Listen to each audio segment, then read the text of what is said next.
हम नहीं चाहते कि यहाँ 500 बच्चा आके बैठा है और कोई छुटभैया नेता आए और हाय हाय करके पब्लिसिटी कमाए। ये इंटेंशन। और हमने पहले भी कभी, यहाँ तो बहुत छोटे नेता है, मैं देश के विपक्ष के बड़े नेता राहुल गांधी से इतनी सी उम्मीद नहीं करता। आज अगर विपक्ष अच्छा होता तो हम लोगों को रोड पे धक्के निकालने पड़ते। विपक्ष की औकात नहीं है कि सवाल कर सके यूथ का। अगर आज हम ये कहें कि केवल सरकार यूथ को वोट बैंक नहीं समझती तो विपक्ष भी नहीं समझता। ये सब अनपढ़ है। वक्त लगेगा लेकिन देश बदलेगा और हम जैसे लोग बदलेंगे। हम नहीं किसी गलत राह पे जाए और जब भी जाएगा तो हम उसे रोकेंगे। तो हम जो भी करेंगे वो नॉर्म्स के हिसाब से करेंगे। और आपको अभी बुलाया नहीं गया था।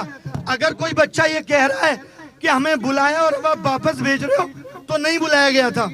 आप हमारे प्रेम में आए थे कि भाई हमारे शिक्षक हैं, हम उनके साथ चलते हैं। हम ये स्थितियां जानते थे। हमें मालूम है कि जिस दिन हम बच्चा बुलाएंगे तो लाखों बच्चा आएगा और उसके लिए हम परमिशन लेंगे। आज के 90% आंदोलन इसीलिए विफल हो जा रहे हैं कि नेता आएंगे, नारेबाजी, शासन व्यवस्था खराब होगी, आंदोलन खत्म।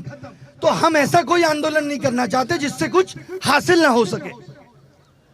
तो आप सबसे यही गुजारिश है कि जिस दिन आप बच्चों को बुलाया जाएगा, परमिशन के साथ बुलाया जाएगा, आप लोग जरूर आइएगा। और आपके नेता आपके शिक्षक हैं और काफी हैं। आपको किसी पार्टी के किसी नेता की कोई आवश्यकता नहीं है और जरूरत भी नहीं है। हम राजनीति करने ही नहीं आए। हम राजनीति से बहुत ऊपर देश को देखते हैं। हमारे लिए देश बहुत बड़ा है सत्ता से। हमारे लिए वोट, ये सब, ये राजनीति हमारा करना काम नहीं है। और पूरी कोशिश है कि आपको 2 दिन के अंदर डीओपीटी मिनिस्टर से जवाब लेके बताया जाएगा। अगर हम संतुष्ट नहीं होंगे उस जवाब से तो फिर आवाज उठाएंगे और आपको बुलाएंगे।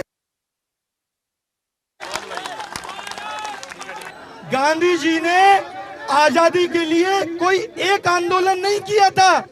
ये सिस्टम की जड़ इतनी गहरी हो गई है, कई लाख करोड़ के घोटाले इन्वॉल्व हैं। मैं आपको बता दूं, तो इन सब चीजों को ठीक करने के लिए कई आंदोलन करने पड़ेंगे।